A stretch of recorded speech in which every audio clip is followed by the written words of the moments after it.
ವಿವಿಸಿ ನ್ಯೂಸ್ಗೆ ಸ್ವಾಗತ. ನಾನು ತುಳಸಿ ಹರೀಶ್. ಇದು ಈ ಕ್ಷಣದ ಹೆಡ್ಲೈನ್ಸ್. ಸಲಿಂಗಕಾಮ ಆರೋಪದಲ್ಲಿ ಸೂರಜ್ ರೇವಣ್ಣ ಲಾಕ್. ಸಾಕ್ಷಿ ನೀಡಲು ಠಾಣೆಗೆ ಬಂದು ಪೊಲೀಸ್ ಬಲೆಗೆ ಬಿದ್ದ ರೇವಣ್ಣನ ಮತ್ತೊಬ್ಬ ಪುತ್ರ. ರಾತ್ರಿ ಇಡೀ ಪೊಲೀಸರಿಂದ ಡ್ರಿಲ್. ಪ್ರಕರಣ ಸಿಐಡಿಗೆ ವರ್ಗಾವಣೆ. ಇಡೀ ವಯಸ್ಸಲ್ಲೂ ದೇವೇಗೌಡರಿಗೆ ಕೊಡಬಾರದ ನೋವು ಕೊಡ್ತಿದ್ದಾರೆ. ನನ್ನ ಕೈಯಲ್ಲಿ ಅಧಿಕಾರಿಗಳು ಸಿಕ್ಕಿ ಹಾಕಿಕೊಳ್ಳುವುದಿಲ್ವಾ? ಗುಲಾಮತನ ಬಿಟ್ಟು ಎಚ್ಚರಿಕೆಯಿಂದ ಕೆಲಸ ಮಾಡಿ ಎಂದು ಖಡಕ್ ಸಂದೇಶ ನೀಡಿದ ಕುಮಾರಸ್ವಾಮಿ. ರೇವಣ್ಣ ಕುಟುಂಬಕ್ಕೆ ಮುಂದುವರೆದ ಕಂಟಕ. ಅಪ್ಪ ಅಮ್ಮ ತಮ್ಮನ ಬಳಿಕ ಕಾನೂನು ಬಲಿಯಲ್ಲಿ ಅಣ್ಣ ಸೂರಜ್. ಸಾಲು ಸಾಲು ದೇವಾಲಯಗಳಿಗೆ ಸುತ್ತಿದ್ರು ರೇವಣ್ಣಗೆ ಕೃಪೆ ತೋರದ ದೇವಾನುದೇವತೆಗಳು. ಮಾಜಿ ಸಚಿವ ಎಚ್.ಡಿ. ರೇವಣ್ಣ ಅವರ ಕುಟುಂಬಕ್ಕೆ ಮತ್ತೊಂದು ಮುಜುಗರ ಎದುರಾಗಿದೆ. ಲೈಂಗಿಕ ದೌರ್ಜನ್ಯ ಹಗರಣದಲ್ಲಿ ಮಾಜಿ ಸಂಸದ ಪ್ರಜ್ವಲ್ ರೇವಣ್ಣ ಬಂಧನವಾಗಿ ವಿಚಾರಣೆ ನಡೆಯುತ್ತಿರುವ ನಡುವೆಯೇ ಅವರ ಸಹೋದರ ವಿಧಾನ ಪರಿಷತ್ ಸದಸ್ಯ ಸೂರಜ್ ರೇವಣ್ಣನ ಬಂಧನವಾಗಿದೆ. ಸಲಿಂಗಕಾಮ, ಅಸಹಜ ಲೈಂಗಿಕ ದೌರ್ಜನ್ಯದ ಆರೋಪದ ಮೇಲೆ ಹಾಸನದಲ್ಲಿ ಸೂರಜ್ನನ್ನ ಬಂಧಿಸಲಾಗಿದೆ. ಸಾಕ್ಷಿ ನೀಡಲು ಠಾಣೆಗೆ ಬಂದ ಅವರು ತಾವಾಗಿಯೇ ಪೊಲೀಸ್ ಬಲೆಗೆ ಬಿದ್ದಿದ್ದಾರೆ. ಅಸಹಜ ಲೈಂಗಿಕ ಕ್ರಿಯೆಗೆ ಒತ್ತಾಯಿಸಿ ದೌರ್ಜನ್ಯ ಎಸಗಿದ್ದಾರೆ ಎಂದು ಸೂರಜ್ ರೇವಣ್ಣ ವಿರುದ್ಧ ಅರಕಲಗೂಡಿನ ಜೆಡಿಎಸ್ ಕಾರ್ಯಕರ್ತರೊಬ್ಬರು ಆರೋಪಿಸಿ ಎಫ್ಐಆರ್ ದಾಖಲಿಸಿದ್ದರು. ಇತ್ತ ಸಂತ್ರಸ್ತ ದೂರು ದಾಖಲಿಸುತ್ತಿದ್ದಂತೆ ಆತನ ವಿರುದ್ಧವೇ ಸೂರಜ್ ಆಪ್ತರು ದೂರು ನೀಡಿದ್ದರು. ಸುಳ್ಳು ಆರೋಪ ಮಾಡಿ 5 ಕೋಟಿ ರು ಹಣಕ್ಕಾಗಿ ಸಂತ್ರಸ್ತ ಪೀಡಿಸಿದ್ದಾನೆ ಎಂದು ಸೂರಜ್ ರೇವಣ್ಣ ಆಪ್ತ ಶಿವಕುಮಾರ್ ನೀಡಿದ ದೂರಿನ ಮೇರೆಗೆ ಹೊಳೆನರಸೀಪುರ ನಗರ ಠಾಣೆಯಲ್ಲಿ ಎಫ್ಐಆರ್ ದಾಖಲಾಗಿತ್ತು. 5 ಕೋಟಿ ರು ಬ್ಲಾಕ್ ಮೇಲ್ ಕೇಸ್ನಲ್ಲಿ ಸಾಕ್ಷಿ ನೀಡಲು ಸೂರಜ್ ಪೊಲೀಸ್ ಠಾಣೆಗೆ ಆಗಮಿಸಿದ್ದರು. ಆಡಿಯೋ ರೆಕಾರ್ಡ್, ಫೋಟೋ ಹಾಗೂ ಇತರೆ ದಾಖಲೆ ನೀಡುವ ಸಲುವಾಗಿ ಸೂರಜ್ ಬಂದಿದ್ದರು. ಬಂಧನ ಸಾಧ್ಯತೆಯ ನಿರೀಕ್ಷೆ ಮಾಡದೆ ಬಂದ ಸೂರಜ್ ರೇವಣ್ಣ ಇದೀಗ ಅರೆಸ್ಟ್ ಆಗಿದ್ದಾರೆ. ಹೊಳೆನರಸೀಪುರ ಗ್ರಾಮಾಂತರ ಠಾಣೆ ಪೊಲೀಸರು ಅವರನ್ನ ಬಂಧಿಸಿದ್ದಾರೆ. ಇನ್ನು ಲೈಂಗಿಕ ದೌರ್ಜನ್ಯದ ಆರೋಪ ಮತ್ತು ಬ್ಲಾಕ್ ಮೇಲ್ ವಿಚಾರಕ್ಕೆ ಸಂಬಂಧಿಸಿದಂತೆ ಶನಿವಾರ ಸಂಜೆಯಿಂದ ಭಾನುವಾರ ಮುಂಜಾನೆ 4 ಗಂಟೆಯವರೆಗೂ ವಿಚಾರಣೆ ನಡೆಸಿದ ಬಳಿಕ ಸೂರಜ್ನನ್ನು ಬಂಧಿಸಲಾಗಿದೆ.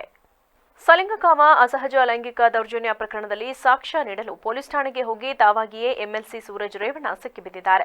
ಸಂತ್ರಸ್ತ ನೀಡಿದ ದೂರಿನ ಮೇರೆಗೆ ಹೊಳೆನರಸೀಪುರ ಗ್ರಾಮಾಂತರ ಠಾಣೆಯಲ್ಲಿ ಶನಿವಾರ ರಾತ್ರಿ ಕೇಸ್ ದಾಖಲಾದ ಬೆನ್ನಲ್ಲೇ ಅವರನ್ನು ಬಂಧಿಸಲಾಗಿತ್ತು. ಇದೀಗ ಈ ಪ್ರಕರಣವನ್ನು ಸಿಐಡಿಗೆ ವರ್ಗಾವಣೆ ಮಾಡಿ ರಾಜ್ಯ ಸರ್ಕಾರ ಆದೇಶ ಹೊರಡಿಸಿದೆ.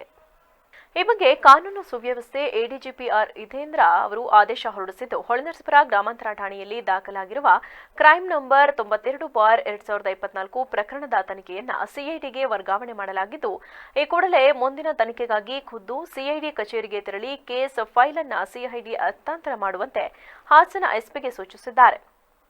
ಈ ಹಿನ್ನೆಲೆ ಕೇಸ್ ಫೈಲ್ ಹಾಗೂ ಆರೋಪಿ ಸಮೇತ ಹೊಳೆನರಸೀಪುರ ಪೊಲೀಸರು ಬೆಂಗಳೂರಿಗೆ ತೆರಳಿದ್ದಾರೆ. ಸೂರಜ್ ರೇವಣ್ಣ ವಿರುದ್ಧ ಐಪಿಸಿ ಸೆಕ್ಷನ್ 377, 342, 506, 34 ಅಡಿ ಕೇಸ್ ದಾಖಲಾಗಿದ್ದು, ಸೂರಜ್ ವಿಧಾನ ಪರಿಷತ್ ಸದಸ್ಯರಾಗಿರುವ ಹಿನ್ನೆಲೆಯಲ್ಲಿ ಪ್ರಕರಣದ ವಿಚಾರಣೆ ಜನಪ್ರತಿನಿಧಿ ಕೋರ್ಟ್ನಲ್ಲಿ ನಡೆಯಲಿದೆ. ಹೊಳೆನರಸೀಪುರ ಗ್ರಾಮಾಂತರ ಠಾಣೆಯಲ್ಲಿ ದಾಖಲಾದ ಎಫ್ಐಆರ್ ಕೂಡ ವರ್ಗಾವಣೆಯಾಗಲಿದೆ. ಡಿಜಿ ಕಚೇರಿಯಲ್ಲಿ ಜೂನ್ 21ರಂದು ಸಂತ್ರಸ್ತ ಹಾಗೂ ಜೆಡಿಎಸ್ ಕಾರ್ಯಕರ್ತ ದೂರು ನೀಡಿದ್ದರು. ಹಾಸನ ಎಸ್ಪಿಗೆ ದೂರಿನ ಪ್ರತಿ ಮೇಲ್ ಮಾಡಲಾಗಿತ್ತು. ಹೀಗಾಗಿ ಸಂತ್ರಸ್ತನನ್ನ ಕರೆಸಿ ಮಾಹಿತಿ ಪಡೆದ ಪೊಲೀಸರು ಜೂನ್ 22ರಂದು ರಾತ್ರಿ ಕೇಸ್ ದಾಖಲಿಸಿಕೊಂಡಿದ್ದರು. ನಂತರ ವಿಚಾರಣೆಗಾಗಿ ಸೂರಜ್ ರೇವಣ್ಣ ಠಾಣೆಗೆ ಆಗಮಿಸಿದ ವೇಳೆ ಅವರನ್ನ ಶನಿವಾರ ರಾತ್ರಿ ಅರೆಸ್ಟ್ ಮಾಡಲಾಗಿತ್ತು.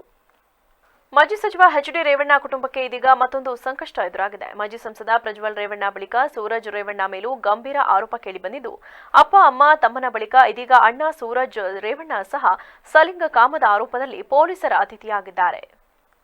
ಕೆಲ ದಿನಗಳ ಹಿಂದೆಯಷ್ಟೇ ಪ್ರಜ್ವಲ್ ರೇವಣ್ಣ ಅತ್ಯಾಚಾರ ಪ್ರಕರಣದ ಸಂತ್ರಸ್ತೆಯನ್ನು ಅಪಹರಿಸಿದ್ದಾರೆ ಎಂಬ ಪ್ರಕರಣದಲ್ಲಿ ಎಚ್.ಡಿ. ರೇವಣ್ಣ ಬಂಧನಕ್ಕೆ ಒಳಗಾಗಿದ್ದರು.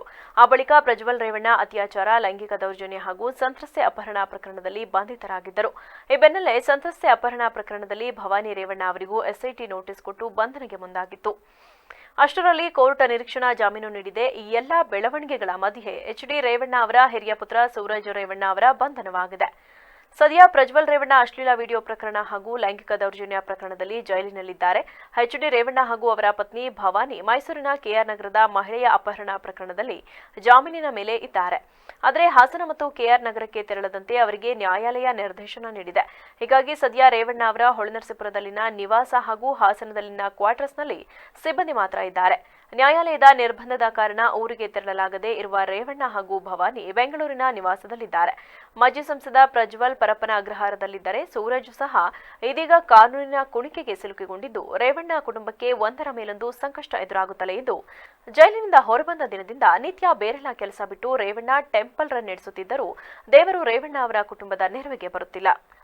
ಇಳಿವಹಿಸಲು ದೇವೇಗೌಡರಿಗೆ ಕೊಡಬಾರದ ನೋವು ಕೊಡ್ತಿದ್ದಾರೆ ಎಂದು ಕೇಂದ್ರ ಸಚಿವ ಎಚ್.ಡಿ. ಕುಮಾರಸ್ವಾಮಿ ತಿಳಿಸಿದ್ದಾರೆ. ಚನ್ನಪಟ್ಟಣದಲ್ಲಿ ಮಾತನಾಡಿದ ಅವರು, ನಮ್ಮನ್ನ ಮುಗಿಸಲು ಏನೇನೋ ಕೆಲಸ ಮಾಡ್ತಾರೆ. ಇಳಿ ವಯಸ್ಸಿನಲ್ಲಿಯೂ ದೇವೇಗೌಡರಿಗೆ ಕೊಡಬಾರದ ನೋವು ಕೊಡುತ್ತಿದ್ದಾರೆ. ಮಕ್ಕಳು ತಪ್ಪು ಮಾಡಿದ್ರೆ ದೊಡ್ಡವರು ಏನು ಮಾಡ್ತಾರೆ? ನಿಮ್ಮ ಮನೆಯಲ್ಲಿ ಮಕ್ಕಳಿಲ್ವಾ? ಇದರಲ್ಲಿ ದೇವೇಗೌಡರಿಗೆ ಪ್ರಶ್ನೆ ಮಾಡ್ತೀರಿ. ಅವನ್ಯಾರೋ ಮಾಧ್ಯಮದವನು ದೇವೇಗೌಡರಿಗೆ ಏಕವಚನದಲ್ಲಿ ಮಾತನಾಡ್ತಾನೆ ಎಂದು ಅವರು ಹರಿಹಾಯ್ದಿದ್ದಾರೆ. ಈ ಮೂಲಕ ಭಾಷಣದಲ್ಲಿ ಪರೋಕ್ಷವಾಗಿ ಸೂರಜ್ ರೇವಣ್ಣ ಅವರ ವಿಚಾರವನ್ನ ಅವರು ಪ್ರಸ್ತಾಪಿಸಿದ್ದಾರೆ. ಇದ್ಯಾವುದಕ್ಕೂ ನಾನು ಕುಗ್ಗಲ್ಲ. ನಮ್ಮ ಅಧಿಕಾರಿಗಳು ಗುಲಾಮರಾಗಿ ಕೆಲಸ ಮಾಡಲು ಇತಿಮಿತಿ ಇದೆ. ನಾವೇನು ನಾಳೆಯೇ ರಾಜಕೀಯ ನಿವೃತ್ತಿ ಹೊಂದಲ್ಲ. ನನ್ನ ಕೈಯಲ್ಲಿ ಅಧಿಕಾರಿಗಳು ಸಿಕ್ಕಿ ಹಾಕಿಕೊಳ್ಳುವುದಿಲ್ವಾ ಎಂದು ನಾನು 2 ಬಾರಿ ಸಿಎಂ ಆಗಿ ಕೆಲಸ ಮಾಡಿದ್ದೇನೆ. ಇವತ್ತಲ್ಲ ನಾಳೆ ರಾಜ್ಯದಲ್ಲಿ ನಮ್ಮ ಸರ್ಕಾರ ಅಧಿಕಾರಕ್ಕೆ ಬಂದೇ ಬರುತ್ತದೆ. ನಾನು ದುರಹಂಕಾರದಲ್ಲೇ ಈ ಮಾತನ್ನ ಹೇಳುತ್ತಿದ್ದೇನೆ ಎಂದುಕೊಳ್ಳಿ. ಈ ಇಬ್ಬರು ಮಹಾನುಭಾವರು ಏನು ಮಾಡುತ್ತಿದ್ದಾರೆ ಗೊತ್ತಿದೆ. ಅಧಿಕಾರಿಗಳು ಈ ಗುಲಾಮತನ ಬಿಟ್ಟು ಎಚ್ಚರಿಕೆಯಿಂದ ಕೆಲಸ ಮಾಡಿ ಎಂದು ರಾಜ್ಯದ ಅಧಿಕಾರಿಗಳಿಗೆ ಅವರು ಎಚ್ಚರಿಕೆಯ ಸಂದೇಶ ರವಾನಿಸಿದ್ದಾರೆ. ತಪ್ಪುಗಳು ಕೆಲವರು ಮಾಡ್ತಾರೆ. ತಪ್ಪು ಮಾಡಿ ಅಂತ ನಾವು ಹೇಳ್ತೀವ? ಈಗ ನಿಮ್ಮ ಕುಟುಂಬದಲ್ಲಿ ನೀವು ಜನ್ಮ ಕೊಟ್ಟಂತ ಮಕ್ಕಳಿದ್ದಾರೆ. ನಿಮ್ಮ ಮಕ್ಕಳು ತಪ್ಪು ದಾರಿ ಹೋಗಿ ಅಂತ ನೀವು ಹೇಳ್ತೀರಾ? ಕೆಲವು ಘಟನೆಗಳು ನಡೆದಿದೆ. ದೇವೇಗೌಡರಿಗೂ ಅದಕ್ಕೂ ಸಂಬಂಧ ಏನು? ಕುಮಾರಸ್ವಾಮಿಗೂ ಅದಕ್ಕೂ ಸಂಬಂಧ ಏನು? ಈ ವಯಸ್ಸಲ್ಲಿ ಮಾಜಿ ಪ್ರಧಾನಮಂತ್ರಿನ ಅವನು ಯಾವನೋ ಒಬ್ಬ ಚಾನಲ್ ನಾನು ಏಕವಚನದಲ್ಲಿ ಪದಬಳಕೆ ಮಾಡ್ತಾನೆ ಅಂದ್ರೆ ಬಹುಶಃ ಆ ಪದಬಳಕೆ ಏನಾದರೂ ಈಗ ಬಂದವರಲ್ಲ, ಈಗ ಚನ್ನಪಟ್ಟಣ ಉದ್ಧಾರ ಮಾಡ್ತೀವಿ ಅಂತ ಅವ್ರ ಬಗ್ಗೆ ಮಾತಾಡಿದ್ರೆ ಇಷ್ಟೊತ್ತಿಗೆ ಅಷ್ಟೊತ್ತಿಗೆ ಬೆಂಕಿನ ಹಾಕಿರೋರು. ನಾವು ಆ ಕೆಲಸ ಮಾಡಿಲ್ಲ. ಮಾಡ್ಕೊಳ್ಳಿ ಪಾಪ, ಅವನೇನೋ ಮಾಡ್ಕೊತಾವನೆ, ಖುಷಿ ಪಡ್ತಾವನೆ ಅಂತ ನಾವು ಸುಮ್ಮನಿದ್ವಿ. ಕಾನೂನಿದೆ ದೇಶದಲ್ಲಿ. ತಪ್ಪು ಯಾರೇ ಮಾಡಿದ್ರು ತಲೆ ಬಾಗ್ಲೇಬೇಕು ನಾವು. ನಾನು ಅಷ್ಟಕ್ಕೆ ನಿಲ್ಲಿಸ್ತೀನಿ, ಅದ್ರ ಬಗ್ಗೆ ಚರ್ಚೆ ಮಾಡಕ್ ಹೋಗಲ್ಲ. ಈಗ ಪಾಪ ನಾಳೆ ಈಗೆಲ್ಲ ನಮ್ಮ ಅಧಿಕಾರಿಗಳು ಗುಲಾಮರಾಗಕ್ಕೂ ಒಂದು ಇತಿಮಿತಿ ಇದೆ. ನಿಮಗೆ ಇಬ್ರು ಅಣ್ಣ ತಮ್ಮಂದ್ರಿಗೆ ಅವ್ರು ಗುಲಾಮರಾಗಿ ಕೆಲಸ ಮಾಡೋಕ್ಕೂ ಒಂದು ಇತಿಮಿತಿ ಇದೆ ಅನ್ನೋದನ್ನ ಅಧಿಕಾರಿಗಳು ಮರಿಬೇಡಿ. ನಾವೇನು ರಾಜಕೀಯ ನಾಳೆ ಬೆಳಗ್ಗೆ ನಿವೃತ್ತಿ ಹೊಂದಲ್ಲ. ಇಲ್ಲಿರೋ ಪುಣ್ಯಾತ್ಮರು ನಮ್ಮನ್ನು ಉಳಿಸ್ತಾರೆ ಈ ರಾಜ್ಯದಲ್ಲಿ. ಆದ್ರೆ ಅಧಿಕಾರಿಗಳಿಗೆ ಒಂದು ಎಚ್ಚರಿಕೆ ಈ ವೇದಿಕೆ ಮುಖಾಂತರ ಇಲ್ಲಿ ಅಧಿಕಾರಿಗಳಿಗಲ್ಲ, ಈ ರಾಜ್ಯದ ಅಧಿಕಾರಿಗಳಿಗೆ ನಾನು ಎಚ್ಚರಿಕೆ ಕೊಡ್ಲಿಕ್ಕೆ ಬಯಸ್ತೀನಿ ಈ ವೇದಿಕೆ ಮುಖಾಂತರ. ಏನೋ ಇಲ್ಲೂ ಒಂದು ತಾನಂತೂ ಬಗೆದರೆ ಬೇರೊಂದು ಬಗೆವುದು ದೈವ ಅಂತ ಹೇಳಿ. ನಾನು ಎರಡು ಬಾರಿ ಮುಖ್ಯಮಂತ್ರಿಯಾಗಿ ಕೆಲಸ ಮಾಡಿದ್ದೇನೆ. ನನ್ನ ನಡವಳಿಕೆಯೆಲ್ಲ ನೋಡಿದ್ದಾರೆ. ಇವತ್ತು ಯಾವ ರೀತಿ ನಡೀತಾ ಇದೆ ಅನ್ನೋದು ನೋಡ್ತಾ ಇದ್ದೇನೆ. ನನ್ನ ಕೈಗೆ ಅಧಿಕಾರಿ ಅನೇಕ ಕಡೆ ಆರೋಗ್ಯ ಶಿಬಿರವು ನಡೆಯುತ್ತಲೇ ಇರುತ್ತದೆ. ಆದರೆ ಕೃತಕ ಕೈಕಾಲು ಜೋಡಣಾ ಶಿಬಿರ ಹಮ್ಮಿಕೊಂಡಿರುವುದು ಪುಣ್ಯವಾದ ಕಾರ್ಯಕ್ರಮ ಎಂದು ಕ್ಷೇತ್ರದ ಶಾಸಕ ಎಚ್.ಪಿ. ಸ್ವರೂಪ್ರಕಾಶ್ ಅಭಿಪ್ರಾಯಪಟ್ಟರು.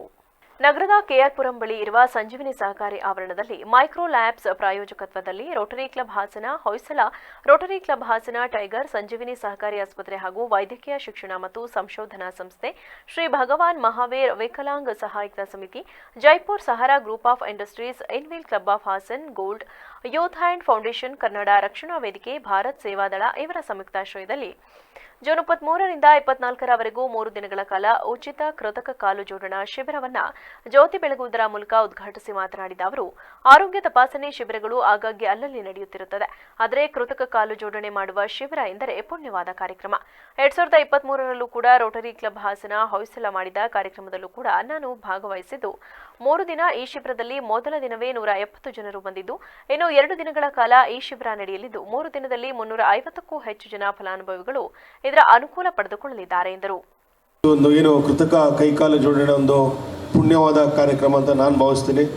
ಇಂಥ ಒಂದು ಪುಣ್ಯವಾದ ಕಾರ್ಯಕ್ರಮದಲ್ಲಿ ವೇದಿಕೆ ಮೇಲಿರುವಂಥ ಹಿರಿಯರಾದಂಥ ಗಿರಿಗೌಡ್ರೆ ಮತ್ತು ನಮ್ಮೆಲ್ಲ ಸಂಜೀವಿನಿ ಸಹಕಾರಿ ಆಸ್ಪತ್ರೆ ಎಲ್ಲ ನಿರ್ದೇಶಕರು ಮತ್ತು ನಮ್ಮ ಮಹಾವೀರ ಜೈನ್ ಆಸ್ಪತ್ರೆ ನಮ್ಮ ಬಂದಿರೋಂಥ ಡಾಕ್ಟರ್ ಅನಿಲ್ ಸುವರ್ಣ ಅವರು, ಅನಿಲ್ ಸುವರ್ಣ ಅವರೇ, ಮತ್ತು ಬಹು ಮುಖ್ಯವಾಗಿ ನಾನು ಇವತ್ತು ನೆನೆಸ್ಕೋಬೇಕಾದ್ದು ನಮ್ಮ ಮೋಹನ್ ಅಣ್ಣವರು, ನಮ್ಮ ರೋಟರಿ ಹೊಯ್ಸಳ ಅಂತ ನಮ್ಮ ಅಧ್ಯಕ್ಷರಂಥ ಮೋಹನ್ ಅಣ್ಣವರು ನಮ್ಮ ಕುಟುಂಬಕ್ಕೂ ಕೂಡ ಭಾಳ ಆತ್ಮೀಯರು. ಇವತ್ತು ನಮ್ಮ ಸಂಜೀವಿನಿ ಸಹಕಾರಿ ಆಸ್ಪತ್ರೆಗೆ 6 ಡಯಾಲಿಸಿಸ್ ಮಿಷನ್ನ ಉಚಿತವಾಗಿ ಕೊಡಿಸಿದ್ದಾರೆ. ಹಾಗೆ ಮೊದಲನೇದಾಗಿ ನಾನು ಅವ್ರಿಗೆ ನಮ್ಮ ತುಮೂರು ಒಂದು ಕೃತಜ್ಞತೆಗಳನ್ನ ನಮ್ಮ ಸಂಜೀವಿನಿ ಸಹಕಾರಿ ಆಸ್ಪತ್ರೆ ವತಿಯಿಂದ ನಾನು ಅವ್ರಿಗೆ ಹೇಳಲಿಕ್ಕೆ ಬಯಸ್ತಾ ಇದ್ದೀನಿ. ಮತ್ತು ಕಾರ್ಯಕ್ರಮದ ವೇದಿಕೆ ಮೇಲೆ ಎಲ್ಲ ಗಣ್ಯಾತಿ ಗಣ್ಯರು ಮತ್ತು ಇಲ್ಲಿ ನೆರೆದಿಗೆಲ್ಲ ನನ್ನ ತಂದೆ ತಾಯಂದಿರು, ಅಕ್ಕ ತಂಗಿರೆಲ್ಲ ನನ್ನ ಹಿರಿಯರಿಗೆಲ್ಲರೂ ಕೂಡ ಗೌರವಿಸ್ತಾ ನಮಸ್ಕರಿಸ್ತಾ, ಈಗಾಗಲೇ ಹಲವಾರು ವಿಚಾರಗಳನ್ನ ನಮ್ಮ ಜಯರಾಮಣ್ಣವರು ಮತ್ತು ಮೋಹನಣ್ಣವರೆಲ್ಲ ಕೂಡ ಹೇಳಿದ್ರು, ಗಿರಿಗೌಡರು ಕೂಡ.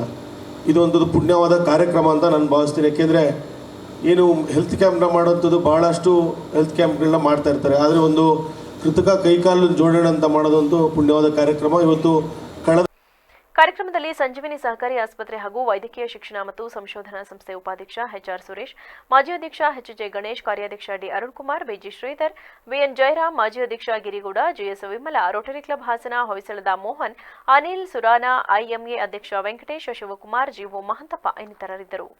ವಿಶ್ವಕರ್ಮ ಸಮುದಾಯದವರು ಚಿನ್ನ ಪರಿಶೋಧಕ ತರಬೇತಿಯನ್ನ ಪಡೆದು ಪರಿಣಿತರಾದರೆ ಬ್ಯಾಂಕ್ಗಳಲ್ಲಿ ಉದ್ಯೋಗಾವಕಾಶ ಲಭ್ಯವಾಗಲಿದೆ ಎಂದು ತರಬೇತುದಾರ ಬೆಂಗಳೂರು ಯೂನಿಯನ್ ಅಧ್ಯಕ್ಷ ವಿಶ್ವನಾಥ್ ತಿಳಿಸಿದರು. ಹಾಸನ ಜಿಲ್ಲಾ ವಿಶ್ವಕರ್ಮ ಮತ್ತು ತಾಲೂಕು ವಿಶ್ವಕರ್ಮ ಚಿನ್ನ ಬೆಳ್ಳಿ ಕೆಲಸಗಾರರ ಸಂಘದ ವತಿಯಿಂದ ನಗರದ ವಿಶ್ವಕರ್ಮ ಸಭಾಂಗಣದಲ್ಲಿ ಹಮ್ಮಿಕೊಳ್ಳಲಾಗಿದ್ದ ಚಿನ್ನ ಪರಿಶೋಧಕ ಟ್ರೈನಿಂಗ್ ಮತ್ತು ಸರ್ಟಿಫಿಕೇಟ್ ವಿತರಣೆ ಕಾರ್ಯಕ್ರಮದಲ್ಲಿ ಮಾತನಾಡಿ, ಚಿನ್ನವನ್ನ ಸ್ಕಿಲ್ ಬೇಸ್ನಲ್ಲಿ ಹೇಗೆ ಪರಿಶೀಲನೆ ಮಾಡಬೇಕು ಎಂಬುದರ ಬಗ್ಗೆ ತರಬೇತಿ ನೀಡಲಾಗುತ್ತಿದ್ದು, ಚಿನ್ನದ ಪರಿಶುದ್ಧತೆ ಸೇರಿದಂತೆ ಹಾಲ್ಮಾರ್ಕ್ ಪರಿಶೀಲನೆ ಬಗ್ಗೆ ಸಾಮಾನ್ಯವಾಗಿ ಎಲ್ಲರಿಗೂ ತಿಳಿದಿರುತ್ತೆ. ಆದರೆ ಅದನ್ನು ವೈಜ್ಞಾನಿಕ ಮಾರ್ಗದಲ್ಲಿ ಹೇಗೆ ಪರಿಶೀಲನೆ ಮಾಡಬೇಕೆಂಬ ಬಗ್ಗೆ ತಿಳಿದು ಪರಿಣಿತರಾಗುವ ಮೂಲಕ ಅನುಭವ ಪಡೆದರೆ ಬ್ಯಾಂಕ್ಗಳಲ್ಲಿ ಉದ್ಯೋಗಾವಕಾಶ ಪಡೆದು ತಿಂಗಳಿಗೆ 20 ರಿಂದ 25 ಸಾವಿರ ಸಂಬಳ ಪಡೆಯಬಹುದಾಗಿದೆ ಎಂದರು. ಅಪಾಯ ಆಗೋದು ಮುಂಚೆ ನಾವೆಲ್ಲ ಎಚ್ಚರಿಸಬೇಕಾಗಿರುವ ಪರಿಸ್ಥಿತಿಗಳಿದೆ. ದಯವಿಟ್ಟು ಕೂಡ ಯಾವುದೇ ಕಾರಣಕ್ಕೂ ಇದನ್ನು ನೆಗ್ಲೆಕ್ಟ್ ಮಾಡಬೇಡಿ. ವಿಶ್ವಕರ್ಮರು ಮೊದಲು ಅಲ್ಲಿ ಸೇರಿದಾಗ ಮಾತ್ರ ಇತರ ಸಮುದಾಯದವರಿಗೆ ಅವಕಾಶ ಇಲ್ಲದಾಗ ಮಾತ್ರ ನಾವು ಜೀವನವನ್ನು ನಮ್ಮ ಹತೋಟಿಯಲ್ಲಿ ಇಟ್ಕೊಳ್ಳಬೇಕಾಗುತ್ತೆ. ಅದನ್ನು ಮರಿಬೇಡಿ ಅಂತ ಹೇಳ್ತಾ ಇನ್ನು ಮುಂದಿನ ವಿಷಯದ ಬಗ್ಗೆ ಮಂಜುನಾಥ್ ವಿಸ್ತಾರವಾಗಿ ನಿಮಗೆ ಕ್ಲಾಸ್ಗಳನ್ನ ತಗೋತಾರೆ. ಒಂದು ಎಕ್ಸಾಮ್ ಕೂಡ ಇರುತ್ತೆ, ಲಂಚ್ ಬ್ರೇಕ್ ಆಗ್ತದೆ. ಎಕ್ಸಾಮ್ ಅಲ್ಲಿ 4 ABCD ಇರುತ್ತೆ. ನೀವು ಒಂದು ಟಿಕ್ ಮಾಡಿ ನಿಮ್ಮ ಅಭಿಪ್ರಾಯಗಳನ್ನು ತಿಳಿಸಿದ ತಕ್ಷಣ ಇದರಲ್ಲಿ ID ಜನರೇಟ್ ಆಗುತ್ತೆ. ನಿಮ್ಮ ಸರ್ಟಿಫಿಕೇಟ್ಗಳು 1 ವಾರದ ಒಳಗೆ ನಿಮ್ಮ ಸರ್ಟಿಫಿಕೇಟ್ ನಿಮ್ಮ ಅಡ್ರೆಸ್ಗೆ ನಿಮಗೆ ಬರುತ್ತೆ. ನೀವು ಕೊಟ್ಟಿರುವ ಅಡ್ರೆಸ್ಗಳಿಗೆ ಮಾಹಿತಿಗಳು ಬರುತ್ತೆ. ಅದಕ್ಕೆ ಮುಂಚಿತವಾಗಿ ಕೂಡ ನಾನು ಅವರಿಗೆಲ್ಲರಿಗೂ ಕೂಡ ಒಂದು ಕಲರ್ ಜೆರಾಕ್ಸ್ ಮುಖಾಂತರ ಸರ್ಟಿಫಿಕೇಟ್ಗಳನ್ನು ಅವರಿಗೆ ಮುಂಚಿತವಾಗಿ ಕೊಟ್ಟಿರ್ತೀವಿ. ಒರಿಜಿನಲ್ ಸರ್ಟಿಫಿಕೇಟ್ಸ್ ನಿಮ್ಮ ಮನೆಗಳಿಗೆ ಬಂದು ತಲುಪುತ್ತೆ, 1 ವಾರದೊಳಗೆ ತಲುಪುತ್ತೆ. ಅದು ನೀವು ಭದ್ರವಾಗಿ ಇಟ್ಕೊಂಡು ಯಾವುದೇ ಆಲ್ ಓವರ್ ಇಂಡಿಯಾ ಯಾವುದೇ ಬ್ಯಾಂಕ್ಗಳಲ್ಲಾಗಲಿ ಇದು ಮಾನ್ಯತೆ ಇದೆ. ಯಾಕಂದ್ರೆ ಆಲ್ ಓವರ್ ಇಂಡಿಯಾ ಮಾನ್ಯತೆ ಇದೆ, MSME ಅಥರೈಸ್ಡ್ ಆಗಿದೆ ಹಾಗೂ ISO ನಿರ್ಮಿತವಾಗಿ ಇದು ಹಲವಾರು ಬ್ಯಾಂಕ್ಗಳಲ್ಲಿ ಟೈಅಪ್ ಆಗಿರೋದ್ರಿಂದ ಇಂಥ ಸರ್ಟಿಫಿಕೇಟ್ಗೆ ಬಹಳಷ್ಟು ಮಾನ್ಯತೆ ಇದೆ. ನೀವು ಯಾವುದೇ ಸ್ಟೇಟ್ ಯಾವುದೇ. ಈ ಸಂದರ್ಭದಲ್ಲಿ ಸಂಘದ ಅಧ್ಯಕ್ಷರಾದ ಆರ್ ನಾಗೇಶ್, ಕಾರ್ಯದರ್ಶಿ ರಾಘವಾಚಾರ್, ಗೌರವಾಧ್ಯಕ್ಷರಾದ ರಾಜು, ವೆಂಕಟೇಶ್, ದಿನೇಶಾಚಾರ್, ರಾಘವೇಂದ್ರ ಮತ್ತಿತರರು ಹಾಜರಿದ್ದರು. ಭಾನುವಾರ ಸಕಲೇಶಪುರ ಪಟ್ಟಣದ ಹೃದಯ ಭಾಗದಲ್ಲಿ ಲೋಕಾರ್ಪಣೆಗೊಂಡಿರುವ ಅಶ್ವರೂಢ ಬಸವೇಶ್ವರ ಪ್ರತಿಮೆಗೆ ಮಾಜಿ ಮುಖ್ಯಮಂತ್ರಿ ಬಿಎಸ್ ಯಡಿಯೂರಪ್ಪ ಅವರು ಮಾಲಾರ್ಪಣೆ ಮಾಡಿದರು. ಬಸವ ಪ್ರತಿಮೆಗೆ ಮಾಲಾರ್ಪಣೆ ಮಾಡುವ ಮೊದಲು ಮಾಜಿ ಮುಖ್ಯಮಂತ್ರಿಗಳು ಪಟ್ಟಣದ ಸಕಲೇಶ್ವರ ಸ್ವಾಮಿ ದೇವಸ್ಥಾನದಲ್ಲಿ ವಿಶೇಷ ಪೂಜೆ ಸಲ್ಲಿಸಿದರು. ಇದೇ ವೇಳೆ ಮಾಜಿ ಮುಖ್ಯಮಂತ್ರಿ ಯಡಿಯೂರಪ್ಪನವರ ಸವಿನೆನಪಿಗಾಗಿ ಬಸವೇಶ್ವರ ಪುತ್ಥಳಿಯ ಸಮೀಪ ಗಿಡ ನೆಡಲಾಯಿತು. ಈ ಸಂದರ್ಭದಲ್ಲಿ ಶಾಸಕ ಸಿಮೆಂಟ್ ಮಂಜು, ಮಾಜಿ ಶಾಸಕ ಎಚ್ಎಂ ವಿಶ್ವನಾಥ್, ಮಲೆನಾಡು ವೀರಶೈವ ಸಮಾಜದ ಅಧ್ಯಕ್ಷ ದಿವಾನ್ ದೇವರಾಜ್, ಬಿಜೆಪಿ ಜಿಲ್ಲಾ ಮಹಿಳಾ ಮೋರ್ಚಾ ಅಧ್ಯಕ್ಷೆ ನೇತ್ರಾವತಿ ಮಂಜುನಾಥ್, ಬಿಜೆಪಿ ತಾಲೂಕು ಅಧ್ಯಕ್ಷ ವಳಲಹಳ್ಳಿ ಅಶ್ವಥ್, ಬಿಜೆಪಿ ಮುಖಂಡರಾದ ಹುರುಡಿ ಅರುಣ್ ಕುಮಾರ್, ಹುರುಡಿ ಪ್ರಶಾಂತ್, ಮನು ಆರೆಕೆರೆ, ಪ್ರವೀಣ್ ಪೈಂಟ್, ರಾಜ್ಕುಮಾರ್, ವಿನಯ್, ಶರತ್, ಸುಧೀಶ್ ಮುಂತಾದವರು ಹಾಜರಿದ್ದರು. ಮನುಷ್ಯನಿಗೆ ನೀರು ಅತ್ಯಮೂಲ್ಯವಾಗಿ ಜೀವಿಸಲು ಬೇಕಾಗಿದೆ. ಇದರ ಮಹತ್ವವನ್ನು ಪ್ರತಿಯೊಬ್ಬರೂ ಅರಿತು ನೀರನ್ನು ಮಿತಿಯಾಗಿ ಬಳಸಿ ಎಂದು ಶಾಸಕ ಸಿಎನ್ ಬಾಲಕೃಷ್ಣ ಅವರು ತಿಳಿಸಿದ್ದಾರೆ. ಪಟ್ಟಣದ ಗಾಯತ್ರಿ ಬಡಾವಣೆಯಲ್ಲಿ ಖಾಸಗಿ ಕಂಪನಿಯವರೊಬ್ಬರು ಶುದ್ಧ ಕುಡಿಯುವ ನೀರಿನ ಘಟಕವನ್ನು ಉದ್ಘಾಟಿಸಿ ಮಾತನಾಡಿ, ಮನುಷ್ಯನಿಗೆ ನೀರು ಅತ್ಯಮೂಲ್ಯವಾಗಿ ಜೀವಿಸಲು ಬೇಕಾಗಿದೆ. ಆದರೆ ನೀರಿನ ಮಹತ್ವವನ್ನು ಪ್ರತಿಯೊಬ್ಬರೂ ಅರಿತು ನೀರನ್ನು ಮಿತಿಯಾಗಿ ಬಳಸಿದರೆ ಮುಂದಿನ ಪೀಳಿಗೆಗೆ ಸಹಕಾರಿಯಾಗುತ್ತದೆ. ಇಲ್ಲದಿದ್ದರೆ ಬಹಳಷ್ಟು ನೀರಿಗಾಗಿ ಪರದಾಡುವ ಪರಿಸ್ಥಿತಿ ನಿರ್ಮಾಣವಾಗುತ್ತದೆ.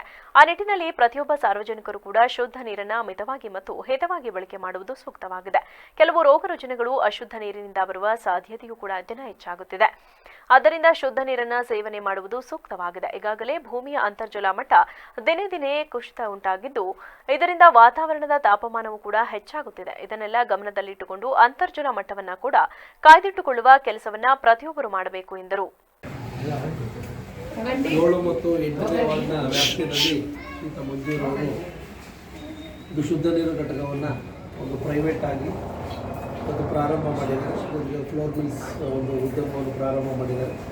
ಅವರ 7 ದಂಪತಿಗಳಿಗೆ ಅಭಿನಂದನೆಗಳನ್ನು ಸಲ್ಲಿಸ್ತಾ ಈ ಸಂದರ್ಭದಲ್ಲಿ ನಮ್ಮ ಪುರಸಭಾ ಸದಸ್ಯರಾದಂಥ ಶ್ರೀಮತಿ ರಾಣಿ ಕೃಷ್ಣ ಅವರು, ಮುಖಂಡರಾದಂಥ ಹಿರಿಯರಾದಂಥ ಗೋವಿಂದಪ್ಪನವರು, ನಮ್ಮ AW ಸಾಹೇಬರು ಇದ್ದರು ಎಲ್ಲ ಅವರ ಸಮ್ಮುಖದಲ್ಲಿ ಅತ್ಯುತ್ತಮವಾಗಿ ವಿದ್ಯಾರ್ಥಿಗಳಿಂದ ನೆರವೇರುವ ಉದ್ಘಾಟನೆಗೊಂಡಿದೆ. ಮತ್ತು ಆರೋಗ್ಯಕ್ಕೆ ಪೂರ್ವಕವಾಗಿ ಶುದ್ಧ ನೀರು ಬಹುಮುಖ್ಯವಾಗುವಂಥದ್ದು. ಒಂದು ಕಲುಷಿತ ನೀರಿನಿಂದ ಹಲವಾರು ಕಾಯಿಲೆಗಳು, ಅನಾರೋಗ್ಯಕ್ಕೆ ಅವಕಾಶ ಆಗ್ತಿರುವಂಥ ಹಿನ್ನೆಲೆಯಲ್ಲಿ ಇವತ್ತು ಶುದ್ಧ ನೀರು ಪ್ರತಿಯೊಬ್ಬರಿಗೂ ಕೂಡ ಏನಿಲ್ಲದವರು ಬದುಕ್ಬೋದು, ನೀರಿಲ್ಲದವರು ಬದುಕಲಿಕ್ಕೆ ಸಾಧ್ಯವಿಲ್ಲ. ಆ ಹಿನ್ನೆಲೆಯಲ್ಲಿ ಮಂಜು ಅವರು ಈ ಉದ್ಯಮವನ್ನು ಮಾಡಿದ್ದಾರೆ. ಭಾಗದ ಜನರಿಗೆ ಒಂದು ಶುದ್ಧ ನೀರು ಪೂರೈಸ್ತಕ್ಕಂಥದಕ್ಕೆ ಅವಕಾಶ ಆಗಲಿ ಅಂತ ನಾನು ಪ್ರಾರ್ಥನೆ ಮಾಡಿ ಅವ್ರ ಕುಟುಂಬಕ್ಕೂ ಕೂಡ ಶುಭ ಹಾರೈಕೆಗಳು. ಇದೇ ಸಂದರ್ಭದಲ್ಲಿ ಶುದ್ಧ ನೀರಿನ ಘಟಕದ ಮಾಲೀಕರಾದ ಸೌಭಾಗ್ಯ ಮಂಜುನಾಥ್, ಗನ್ನಿವಾಸು, ಗಂಗಾಧರ್, ಗೋವಿಂದೇಗೌಡ ಇನ್ನು ಮುಂತಾದವರು ಹಾಜರಿದ್ದರು. ತಾನೊಬ್ಬ ಬೆಳೆದರೆ ಸಾಕು, ಬೇರೆಯವರನ್ನ ಬೆಳೆಸುವುದು ಬೇಡ ಎಂಬ ಸಮಾಜದಲ್ಲಿ ಇಂದು ಎಲ್ಲರೂ ಒಟ್ಟುಗೂಡಿ ಬೆಳೆಯೋಣ ಎಂಬ ಉದ್ದೇಶವನ್ನ ಇಟ್ಟುಕೊಂಡ ಏಕೈಕ ವ್ಯಕ್ತಿ ಎಂದರೆ ಅದು ನಾಡೋಜ ಸಾಹಿತಿ ಡಾ ಕಮಲ ಹಂಪನರವರು ಎಂದು ತಾಲೂಕು ಕನ್ನಡ ಸಾಹಿತ್ಯ ಪರಿಷತ್ ಅಧ್ಯಕ್ಷ ಹಡೇನಹಳ್ಳಿ ಲೋಕೇಶ್ ತಿಳಿಸಿದ್ದಾರೆ. ಚನ್ನರಾಯಪಟ್ಟಣದ ತಾಲೂಕು ಕನ್ನಡ ಸಾಹಿತ್ಯ ಪರಿಷತ್ ಕಚೇರಿಯಲ್ಲಿ ನಡೆದ ನಾಡೋಜ ಸಾಹಿತಿ ಡಾ ಕಮಲ ಹಂಪನರವರ ಭಾವಪೂರ್ಣ ಶ್ರದ್ಧಾಂಜಲಿ ಕಾರ್ಯಕ್ರಮ ಭಕ್ತಿಪೂರ್ವ ನಮನ ಸಲ್ಲಿಸಿ ಮಾತನಾಡಿದ್ದು, ಈಗಿನ ಸಮಾಜದಲ್ಲಿ ತಾನೊಬ್ಬರು ಬೆಳೆದರೆ ಸಾಕು, ಬೇರೆಯವರನ್ನ ಬೆಳೆಸುವುದು ಬೇಡ ಎಂಬ ಸಮಾಜದಲ್ಲಿ ಇಂದು ನಾವೆಲ್ಲರೂ ಒಟ್ಟಾರೆ ಬೆಳೆಯೋಣ ಎಂಬ ಉದ್ದೇಶವನ್ನ ಇಟ್ಟುಕೊಂಡು ಅನೇಕ ಸಂದೇಶಗಳನ್ನ ನಾಡಿಗೆ ಸಾರಿರುವ ಏಕೈಕ ವ್ಯಕ್ತಿ ಎಂದರೆ ಅದು ಅವರು ಡಾಕ್ಟರ್ ಸಾಹಿತಿ ಕಮಲ ಹಂಪನವರು. ಇವರ ಜೀವನದಲ್ಲಿ ಅನೇಕ ಸಮಸ್ಯೆಗಳನ್ನ ಎದುರಿಸಿ ಮುಂದೆ ಬಂದ ವ್ಯಕ್ತಿತ್ವ ಇವರದ್ದಾಗಿತ್ತು. ಅವರು ಒಂದಿನ ವಿದ್ಯಾಭ್ಯಾಸದಲ್ಲಿ ಸಾಹಿತ್ಯ ಅಭಿಮಾನವನ್ನ ಇಟ್ಟುಕೊಂಡಿದ್ದರು. ಇವರು ಜಾತಿತ್ವವನ್ನ ತೊರೆದು ಅಂತರ್ಜಾತಿ ವಿವಾಹವನ್ನ ಪ್ರೋತ್ಸಾಹಿಸಿದವರು. ಇಂಥವರನ್ನ ಕಳೆದುಕೊಂಡಿರುವುದು ನಮಗೆ ಭಾರಿ ಆಘಾತವನ್ನ ಸೃಷ್ಟಿ ಮಾಡಿದೆ. ಈ ಹಿಂದೆ ನಡೆದಂತಹ ಅಖಿಲ ಭಾರತ ಸಾಹಿತ್ಯ ಸಮ್ಮೇಳನದಲ್ಲಿ ಇವರ ಪಾತ್ರ ಬಹುಮುಖ್ಯವಾಗಿದೆ. ಹಾಗೂ ಶ್ರವಣಬೆಳಗೊಳದಲ್ಲಿ ನಡೆದಂತಹ ಜೈನ ಸಾಹಿತ್ಯ ಸಮ್ಮೇಳನದಲ್ಲಿ ಸಭಾ ಅಧ್ಯಕ್ಷರಾಗಿ ಇವರ ಕಾರ್ಯವೂ ಕೂಡ ಬಹಳ ಅಪಾರವಾದದ್ದು. ಇಂಥವರನ್ನ ನಾವು ಕಳೆದುಕೊಂಡಿರುವುದು ಸಾಹಿತ್ಯ ಲೋಕಕ್ಕೆ ತುಂಬಲಾಗದಷ್ಟು ನಷ್ಟವನ್ನ ಉಂಟು ಮಾಡಿದೆ ಎಂದರು. ಹುಟ್ಟು ಉಚಿತ ಸಾವು ಖಚಿತ ಎನ್ನುವ ಮಾತುಗಳು ನಮಗೆಲ್ಲ ಗೊತ್ತಿರುವ ಹಾಗೆ ಕಮಲ ಹಂಪನ ಅವರು ನಿಮಗೆಲ್ಲ ಗೊತ್ತಿರುವ ಹಾಗೆ ರಾಜ್ಯ ಮಟ್ಟದ ನಾಡೋಜ ಪ್ರಶಸ್ತಿಗೆ ಪುರಸ್ಕೃತರಾದಂಥ ಈ ಸಾಹಿತ್ಯ ಕ್ಷೇತ್ರಕ್ಕೆ ಅಪಾರವಾದಂಥ ಅವರದೇ ಕೊಡುಗೆಯನ್ನು ಕೊಟ್ಟಂತ ದಂಪತಿಗಳು ಸೇರಿ ಕೊಟ್ಟಂತ ಕೊಡುಗೆ ನಾಡಿಗೆ ಅಪಾರವಾದದ್ದು. ನಿಮಗೆಲ್ಲ ತಿಳಿದಿರೋ ಹಾಗೆ ನಿನ್ನೆ ದಿನ ಅವರು ಹೃದಯಾಘಾತದಿಂದ ಏಲೋಕವನ್ನು ತಿಳಿಸಿರ್ತಾರೆ. ಅವರ ಆತ್ಮಕ್ಕೆ ಶಾಂತಿಯನ್ನು ಕೊಡುವ ಉದ್ದೇಶದಿಂದ ನಾವೆಲ್ಲರೂ ಕೂಡ ತಿಳಿದ್ದೇವೆ. ಬಹುಶಃ ಇವರ ಕುಟುಂಬ ಒಂದು ವಿಶೇಷವಾದಂಥ ಕುಟುಂಬ, ಒಂದು ಸಮಾನತೆಯನ್ನು ಸಾರಿದಂಥ ಕುಟುಂಬ, ಶಾಂತಿಯನ್ನು ಸಾರಿದಂಥ ಕುಟುಂಬ. ಯಾಕಂದ್ರೆ ತಾನೊಬ್ಬ ಬೆಳೆದು ತನ್ನ ಮಡದಿಯನ್ನ ಮನೆಯಲ್ಲೇ ಇರುವಂತಹ ಸಂದರ್ಭದಲ್ಲಿ ತಾವು ಕೂಡ ಹಂಪನ ನಾಗರಾಜ್ ಅವರು ಕಮಲ ಹಂಪನವ್ರನ್ನು ಕೂಡ ತಮ್ಮ ಸರಿಸಮಾನವಾಗಿ ಸಮಾಜಕ್ಕೆ ಅವರ ವಿದ್ವತ್ತನ್ನ ಬಿತ್ತರಿಸುವಂತ ಸಂದರ್ಭದಲ್ಲಿ ಬಹಳ ದೊಡ್ಡ ಭಾವನೆಯನ್ನು ತೋರಿಸಿದ್ರು. ಇಂತಹ ಸಂದರ್ಭದಲ್ಲಿ ಈ ನಾಡಿಗೆ ಅಪಾರವಾದಂತಹ ಕೊಡುಗೆ ಕೊಟ್ಟು ಬಹುಶಃ 71ನೇ ಅಖಿಲ ಭಾರತ ಕನ್ನಡ ಸಾಹಿತ್ಯ ಸಮ್ಮೇಳನದ ಸರ್ವಾಧ್ಯಕ್ಷ. ಇದೇ ಸಂದರ್ಭದಲ್ಲಿ ತಾಲೂಕು ಕನ್ನಡ ಸಾಹಿತ್ಯ ಪರಿಷತ್ತಿನ ಕಾರ್ಯದರ್ಶಿ ಶಿವನಗೌಡ ಪಾಟೀಲ್, ತಾಲೂಕು ಕನ್ನಡ ಸಾಹಿತ್ಯ ಮಹಿಳಾ ಅಧ್ಯಕ್ಷೆ ಯಶೋಧಾ ಜೈನ್, ಸಾಹಿತ್ಯ ಹೊನ್ನಶೆಟ್ಟಿಹಳ್ಳಿ ಗಿರಿರಾಜ್, ತಾಲೂಕು ಸಂಚಾಲಕ ಜಬೀವುಲ್ಲಾ, ತಾಲೂಕು ಉಪಾಧ್ಯಕ್ಷ ಗೋವಿಂದರಾಜ್ ಇನ್ನು ಮುಂತಾದವರು ಹಾಜರಿದ್ದರು. ರೋಗಗಳು ಬರುವ ಮುನ್ನ ಎಚ್ಚರ ವಹಿಸಿದರೆ ಆಸ್ಪತ್ರೆ ಮತ್ತು ಮಾತ್ರೆಗಳಿಂದ ದೂರವಿರಬಹುದು. ಇಂತಹ ಉಚಿತ ಆರೋಗ್ಯ ತಪಾಸಣಾ ಶಿಬಿರಗಳು ಬಡವರಿಗೆ ವರದಾನವಾಗಲಿದೆ ಎಂದು ತ್ರಿವೇಣಿ ಗೆಳೆಯರ ಬಳಗದ ಅಧ್ಯಕ್ಷ ಬಿ ಆನಂದ್ ಹೇಳಿದರು. ನಗರದ ಶಕ್ತಿನಗರ ವಾರ್ಡ್ ನಂಬರ್ 35ರ ತ್ರಿವೇಣಿ ವೃತ್ತದ ಕೆಎಸ್ಐಬಿ ಕಾಲೋನಿಯಲ್ಲಿ ತ್ರಿವೇಣಿ ಗೆಳೆಯರ ಬಳಗದ 30ನೇ ವರ್ಷದ ವಾರ್ಷಿಕೋತ್ಸವ ಅಂಗವಾಗಿ ಸ್ಪರ್ಶಾಸ್ಪತ್ರೆ ಹಾಗೂ ಜೀವಾಧಾರ ರಫ್ತನಿಧಿ ಕೇಂದ್ರದ ಸಹಾಯದೊಂದಿಗೆ ನಡೆದ ಉಚಿತ ಆರೋಗ್ಯ ತಪಾಸಣೆ ಶಿಬಿರ, ಕಣ್ಣಿನ ತಪಾಸಣೆ ಶಿಬಿರ, ದಂತ ಶಿಬಿರ ಹಾಗೂ ಸ್ವಯಂ ಪ್ರೇರಿತ ರಕ್ತದಾನ ಶಿಬಿರವನ್ನ ಉದ್ಘಾಟಿಸಿ ಮಾತನಾಡಿದ ಅವರು, ಆರೋಗ್ಯವಾಗಿದ್ದರೆ ಸುಖವಾಗಿ ಬಾಳಬಹುದು, ಇಲ್ಲವಾದರೆ ದುಡಿದ ಹಣವನ್ನ ಆಸ್ಪತ್ರೆಗೆ ಖರ್ಚು ಮಾಡಬೇಕಾಗುತ್ತದೆ. ಆದ್ದರಿಂದ ರೋಗದ ಲಕ್ಷಣ ಕಾಣುವ ಮುನ್ನವೇ ಆರೋಗ್ಯ ತಪಾಸಣೆ ಮಾಡಿಸಿಕೊಂಡು ವೈದ್ಯರು ನೀಡುವ ಸಲಹೆ ಪಾಲಿಸಬೇಕು ಎಂದು ತಿಳಿಸಿದರು. ಈ ಸಂದರ್ಭದಲ್ಲಿ 300ಕ್ಕೂ ಹೆಚ್ಚು ಜನ ಶಿಬಿರದಲ್ಲಿ ರಕ್ತದೊತ್ತಡ, ದಂತ, ಮಧುಮೇಹ, ಕಣ್ಣಿನ ತಪಾಸಣೆ ಶಿಬಿರವನ್ನ ಸದುಪಯೋಗ ಪಡಿಸಿಕೊಂಡರು. ಅಗತ್ಯ ಇರುವ ರೋಗಿಗಳಿಗೆ ಉಚಿತ ಔಷಧ ವಿತರಣೆ ಮಾಡಲಾಯಿತು. ಇದೇ ಸಂದರ್ಭದಲ್ಲಿ ಸ್ವಯಂ ಪ್ರೇರಿತ ರಕ್ತದಾನ ಶಿಬಿರದಲ್ಲಿ 50 ಜನ ಸ್ವಯಂ ಪ್ರೇರಿತ ರಕ್ತದಾನ ಮಾಡಿದರು. ಈ ಸಂದರ್ಭದಲ್ಲಿ ಜೀವಾಧಾರ ರಕ್ತನಿಧಿ ಕೇಂದ್ರದ ನಿರ್ದೇಶಕ ಗಿರೀಶ್, ದೇವಸ್ಥಾನದ ಅಧ್ಯಕ್ಷ ಗಣೇಶ್, ಬಾಲಾಜಿ, ಕಲ್ಯಾಣೇಶ್ವರ ದೇವಸ್ಥಾನದ ಗೌರವಾಧ್ಯಕ್ಷ ಪ್ರಬಣ್ಣ, ಶಕ್ತಿನಗರ ಹಿತರಕ್ಷಣೆ ಸಮಿತಿಯ ಮಾಜಿ ಅಧ್ಯಕ್ಷ ವೆಂಕಟೇಶ್ ಇತರರಿದ್ದರು. ಉಡುಪಿ ತಾಲೂಕಿನ ಕಲ್ಯಾಣಪುರದ ಹಿಂದೂ ಹಿರಿಯ ಪ್ರಾಥಮಿಕ ಶಾಲೆಗೆ ಬೆಂಗಳೂರಿನ ಸ್ಪಂದನ ಸೇವಾ ಸಂಸ್ಥೆ ವತಿಯಿಂದ ವಿದ್ಯಾರ್ಥಿಗಳಿಗೆ ಪುಸ್ತಕ ವಿತರಣೆ ಕಾರ್ಯಕ್ರಮ ಜರುಗಿತು. ಸ್ಪಂದನ ಸೇವಾ ಸಂಸ್ಥೆಯ ಅಧ್ಯಕ್ಷರಾದ ವೆಂಕಟೇಶ್ ಪೈ ಪ್ರಾಸ್ತಾವಿಕವಾಗಿ ಮಾತನಾಡಿ, ಸ್ಪಂದನ ಸೇವಾ ಸಂಸ್ಥೆಯು ಸುಮಾರು 18 ವರ್ಷಗಳ ಹಿಂದೆ ಬೆಂಗಳೂರಿನಲ್ಲಿ ಪ್ರಾರಂಭವಾಯಿತು. ಈ ಸಂಸ್ಥೆಯ ವತಿಯಿಂದ ಪ್ರತಿ ವರ್ಷ ಬೆಂಗಳೂರಿನಲ್ಲಿ 2 ಸಮಾಜ ಸೇವಕರಿಗೆ ಸಾಮಾಜಿಕ ಸೇವಾ ಸ್ಪಂದನ ಹಾಗೂ 2 ಯಕ್ಷಗಾನ ಕಲಾವಿದರನ್ನ ಗುರುತಿಸಿ ಯಕ್ಷ ಸೇವಾ ಕಲಾಸ್ಪಂದನ ಎನ್ನುವ ಪ್ರಶಸ್ತಿಗಳನ್ನು ನೀಡುತ್ತಾ ಗೌರವಿಸಿಕೊಂಡು ಬಂದಿದೆ. ಹಾಗೆಯೇ ಪ್ರತಿ ವರ್ಷ ಹಿಂದೂ ಹಿರಿಯ ಪ್ರಾಥಮಿಕ ಶಾಲೆ ಸುಮಾರು 117 ವರ್ಷಗಳ ಇತಿಹಾಸ ಇರುವಂತಹ ಈ ಶಾಲೆಯಲ್ಲಿ ಪುಸ್ತಕವನ್ನ ವಿತರಣೆ ಮಾಡಿಕೊಂಡು ಬಂದಿದ್ದೇವೆ. ಇಲ್ಲಿ ಇದ್ದಂತಹ ಸುಬ್ರಹ್ಮಣ್ಯ ಪೈ ಇವರು ಸುಮಾರು 15 ವರ್ಷಗಳ ಹಿಂದೆ ಕರೆ ಮಾಡಿ ನಿಮ್ಮ ಸಂಸ್ಥೆಯಿಂದ ನಮ್ಮ ಶಾಲೆಗೆ ಪುಸ್ತಕವನ್ನ ನೀಡಬೇಕೆಂದು ಕೇಳಿಕೊಂಡರು. ನಂತರ ಬ್ಯಾಗ್ಗಳನ್ನು ಕೊಡಲು ತಿಳಿಸಿದ್ರು.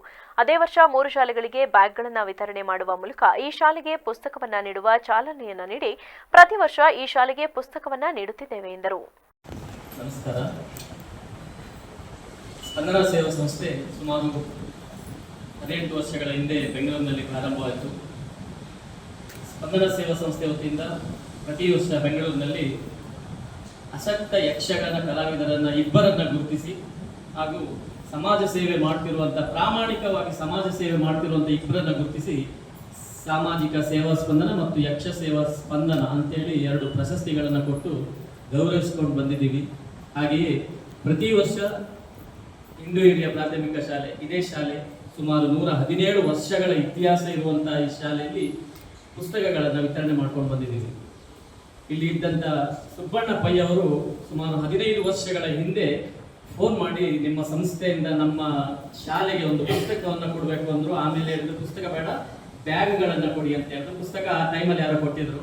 ಹಾಗಾಗಿ ನಾವು ಅದೇ ದಿವಸ ಒಟ್ಟು 3 ಶಾಲೆಗಳಿಗೆ ಬ್ಯಾಗ್ಗಳನ್ನು ವಿತರಿಸುವ ಮೂಲಕ ಈ ಶಾಲೆಗೆ ಒಂದು ಪುಸ್ತಕ ಕೊಡುವಂಥ ಕಾರ್ಯಕ್ಕೆ ಚಾಲನೆಯನ್ನ ಕೊಟ್ಟಿದ್ವಿ.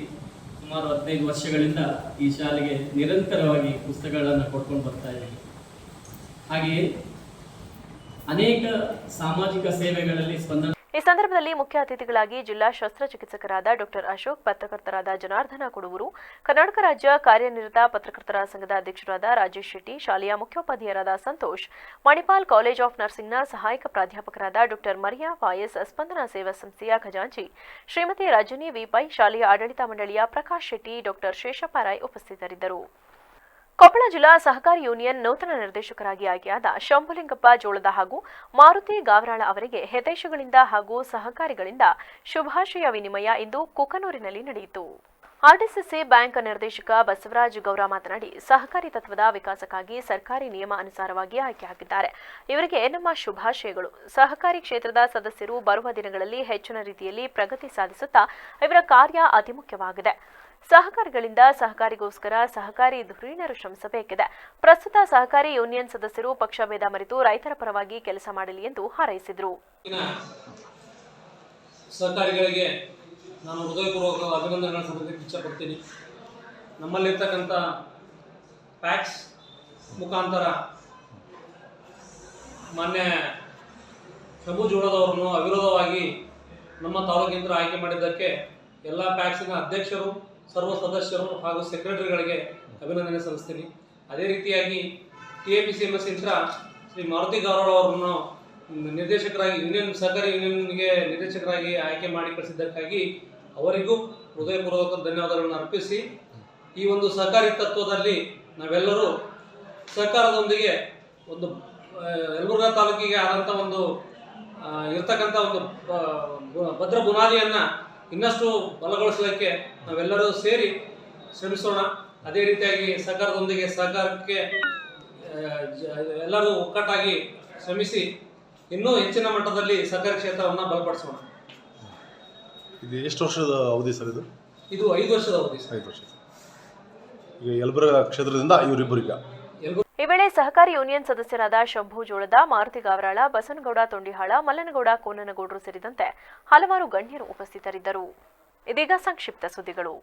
ಮಳಲಿ ಗ್ರಾಮ ಪಂಚಾಯಿತಿಯ ವ್ಯಾಪ್ತಿಯಲ್ಲಿ ಬರುವ ಕಬ್ಬಿನಗದ್ದೆ ಸರ್ಕಾರಿ ಹಿರಿಯ ಪ್ರಾಥಮಿಕ ಶಾಲೆಗೆ ವಿಆರ್ಡಬ್ಲ್ಯೂ ಯೋಗೇಶ್ ಭೇಟಿ ಕೊಟ್ಟು ಮಕ್ಕಳೊಂದಿಗೆ ಹಾಗೂ ಶಿಕ್ಷಕರಿಗೆ ವಿಶೇಷ ಚೇತನರಿಗೆ ಸರ್ಕಾರದಿಂದ ಸಿಗುವ ಸೌಲಭ್ಯಗಳ ಬಗ್ಗೆ ಮತ್ತು ಯಾವ ಬಗ್ಗೆ ವಿಶೇಷ ಚೇತನರು ಇದ್ದಾರೆ ಎಂಬ ಕುರಿತು ಮುಕ್ತ ಸಂವಾದವನ್ನ ಮಾಡಿ ವಿಶೇಷ ಚೇತನರ ಹಕ್ಕುಗಳು ಮತ್ತು ಕಾನೂನುಗಳ ಬಗ್ಗೆ ಶಾಲಾ ಮಕ್ಕಳಿಗೆ ತಿಳಿಸಿಕೊಟ್ಟರು. ಕಾರ್ಯಕ್ರಮದಲ್ಲಿ ಕಬ್ಬಿನಗದ್ದೆ ಶಾಲೆಯ ಮುಖ್ಯ ಶಿಕ್ಷಕರಾದ ಎಒ ಹೇಮಲತಾ ಹಾಗೂ ಸಹ ಶಿಕ್ಷಕರಾದ ಮಂಜುಳಾ, ಖಾಯ್ಸರ್, ಜಹಾನ್, ಅರುಣ್ ಎಸ್ ಹಾಗೂ ಶಾಲಾ ಮಕ್ಕಳು ಪಾಲ್ಗೊಂಡಿದ್ದರು.